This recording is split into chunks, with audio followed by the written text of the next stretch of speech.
मुफ्ती साहब क़िबला ने अभी ऐलान किया है, मैं बहुत तेजी के साथ ऐलान कर देता हूँ कि मज़ाराते औलिया पर औरतों का आना जाना नाजायज़ व हराम है। इसके लाने वाले ले जाने वाले, वो हदीस है ना कि एक औरत 4 मर्दों को जहन्नम में लेके जाएगी।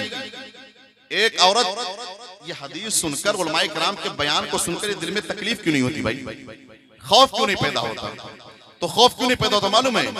जब रिज़्क़े हलाल खाओगे ना तो खौफ पैदा होगा, और जब इसमें रिज़्क़े हराम चला जाएगा तो खौफ नहीं पैदा होगा। अल्लाह का खौफ वहां पैदा होता है जहां रिज़्क़े हलाल लोग खाते हैं, और जहां हराम खाते हैं वहां खौफ नहीं पैदा होता। सुनाते रहो पूरी रात कुरान शरीफ। अगर चाहे तो कि ये चीज बचे, आप ये आलिम साहब की जिम्मेदारी बताने की है, आपकी जिम्मेदारी अमल करने की है, आपकी जिम्मेदारी। अल्लाह हमें और आपको इस अमल करने की तौफीक अता फरमाए। तबीबा चारा साजी कुन, शहाबे कस नवाजी कुन, तबीबा चारा साजी कुन, मरीज़े दर्दे इस्यानम अगिस्नी या रसूलल्लाह। और इमदाद कुन अज़बंदे गम आज़ाद कुन, दर्दीनो दुनिया शाद कुन या गौसे आज़म दस्तगीर। असीरों के मुश्किल कुशा गौसे आज़म, फ़कीरों के हाजत रवा गौसे आज़म। फंसा है भंवर में सफीना हमारा, मदद के लिए आओ या गौसे आज़म। कहें किससे जाकर हसन अपने दिल की, सुने कौन तेरे सिवा गौसे आज़म। कहें किससे जाकर हसन अपने दिल की, सुने कौन तेरे सिवा गौसे आज़म। हजरात, आप उर्से ताहिरे मिल्लत में तशरीफ लेकर आए हैं। यहां आने का मकसद आपका क्या है वो आप बेहतर जानते हैं, और यहां से आपको दिया क्या जाए वो स्टेज वाले बेहतर जानते हैं।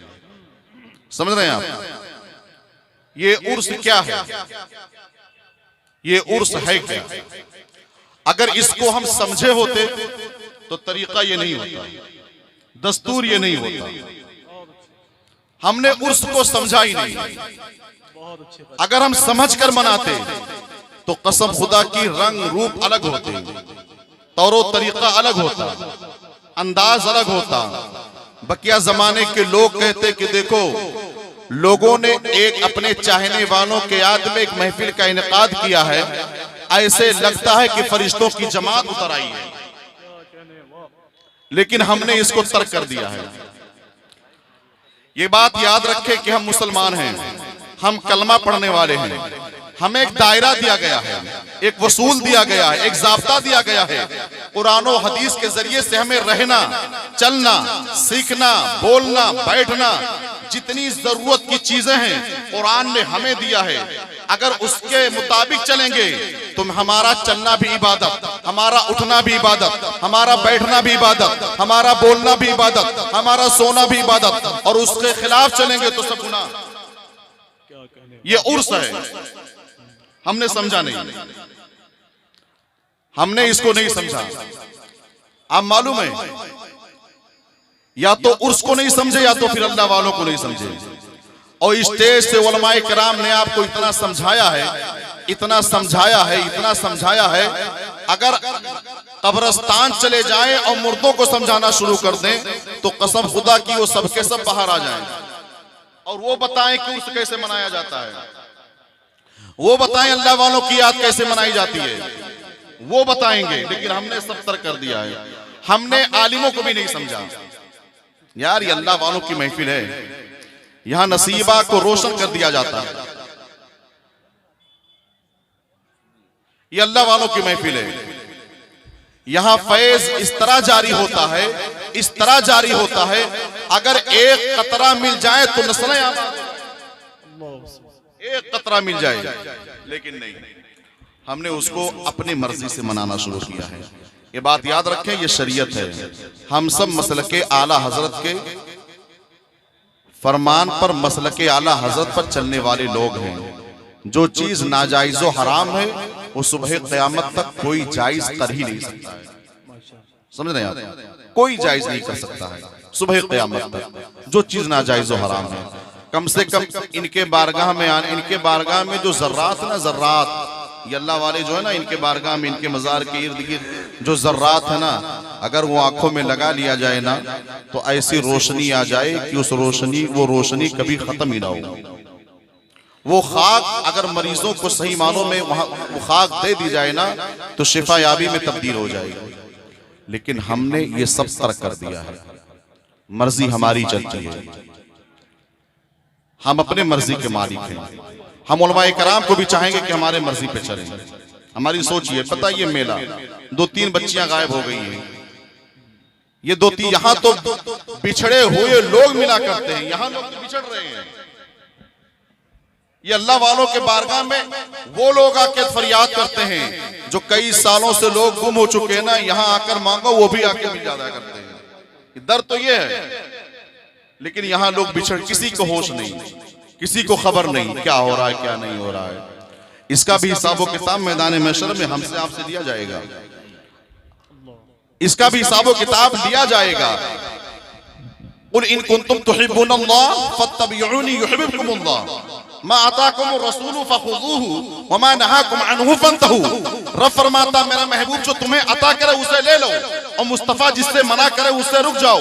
क्या मतलब? मेरे नबी ने एक दायरा दिया है, मेरे नबी ने तरीका दिया है, ऐ मुसलमानों उस तरीके पर आ जाओ, उस दायरे में आ जाओ और नबी के तरीके को फॉलो करो, नबी के तरीके पर चलो, नबी के कहने के मुताबिक अपनी जिंदगी गुजारो। जानते हो फिर क्या होगा?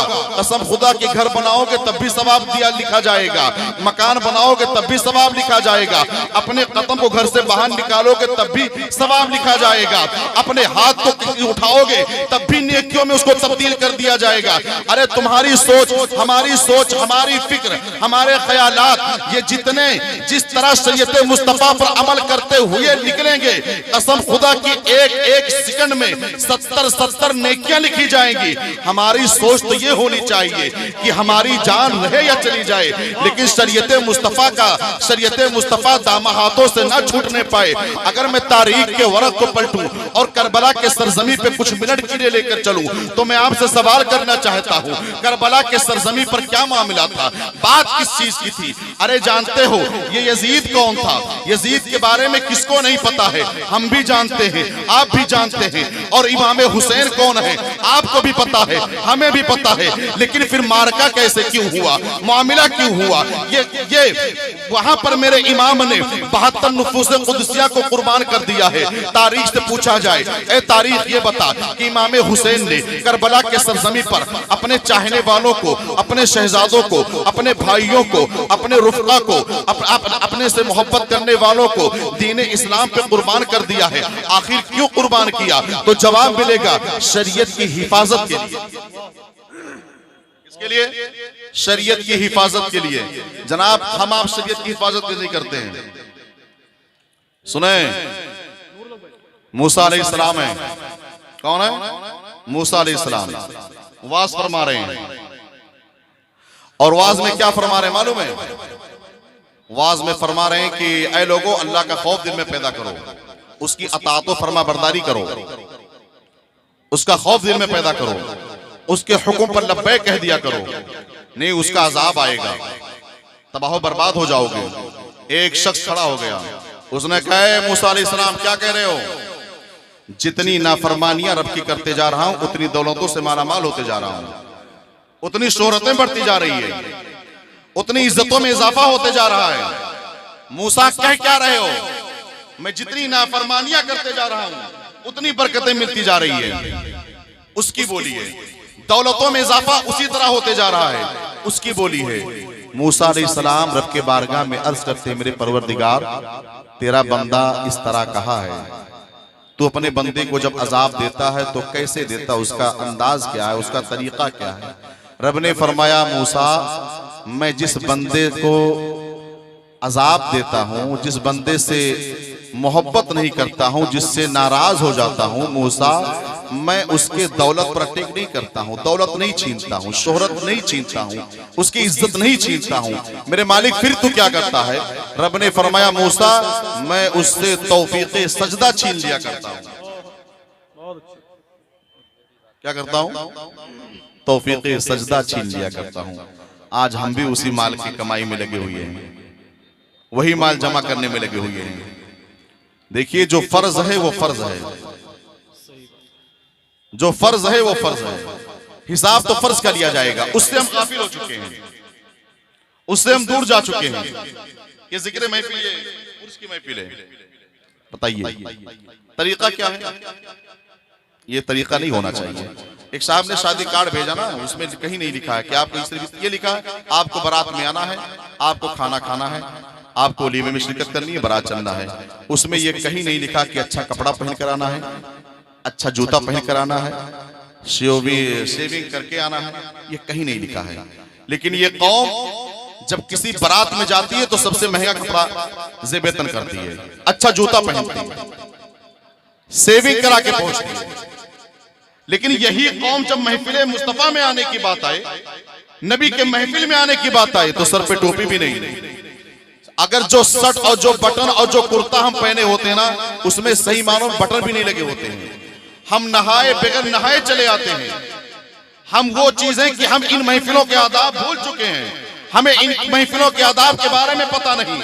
अगर इनके आदाब के बारे में मालूम पड़ जाए तो कसम खुदा की हमारी नस्लों को लोग सलाम करें, हमारी नस्लों को लोग सलाम करें। और सुनो, अगर सही मानों में मुस्तफा के शरीयत के हम पाबंद हो जाएं, मुस्तफा के शरीयत के सही मानों में हम पाबंद हो जाएं, तो कसम खुदा की जहां कदम रखो वहीं हरियाली नजर आए।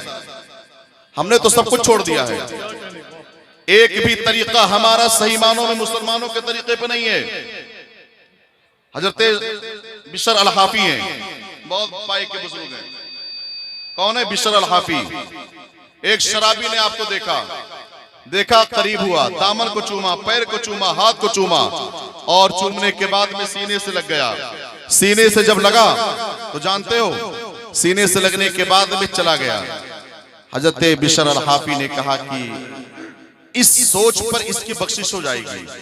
इसने मेरे बारे में अच्छा गुमान किया है कि अल्लाह के महबूब बंदे हैं, नेक बंदे हैं, मकबूल बंदे हैं, ये अल्लाह के बहुत पसंदीदा बंदे हैं। उसने मुझे अच्छा तस्वुर किया, इस सोच पर उसकी बख्शिश हो जाएगी। मेरा क्या? अल्लाह अकबर। मेरा क्या है? मेरा क्या हश्र होगा? ऐ मुसलमानों, हम आज अपनी सोच से भी नीचे जा चुके हैं। हम अपने भाई के बारे में अच्छा नहीं सोच सकते, अपने पड़ोस के बारे में अच्छा ख्याल नहीं ला सकते हैं। और सुन लो, बातें तो बहुत सारी हैं, लेकिन हम कम से कम जिनके महफिल में आए हैं, कम से कम उन्होंने तो कुछ वादा लिया है। सिलसिला ब सिलसिला अगर कोई चीज चलती आई है ना, तो आपके अक़वाल भी चलते आए हैं। सिलसिला ब सिलसिला आपने वादा भी लिया है, अपने शेख से सबने वादा किया है, सबने वादा किया है कि दीन इस्लाम पर कायम रहेंगे, शरीयत मुस्तफ़ा पे अमल करेंगे, वहाबी बद्दीन बदमज़हब गुस्ताखान रसूल शिया इन तमाम अक़ायदे बातिला से दूर रहेंगे। इनके यहाँ न आना जाना शादी ब्याह कुछ नहीं करेंगे। हर चीज का हमने अपने शेख से अपने हाथ पर हमने वादा लिया है। एक चीज पर मुसलमानों का अमल नहीं है, सब वादा खिलाफी। तकलीफें क्यों नहीं आएंगी? जहां एक जगह जहां उर्स हो जाए, उर्स की महफिल का इनकाद कर लिया जाए, वहां साल भर बरकतें नहीं खत्म होती है। अगर महफिल मिलाद मुस्तफा का इनकाद किया जाए तो बरकतों का सिलसिला कभी खत्म नहीं होता है। उस घर में कोई तबाह बर्बादी नहीं आती है, वहां इज्जतें महफूज रहती हैं, वहां के लोग, उस घर के लोग खुशहाल और कामयाब हुआ करते हैं।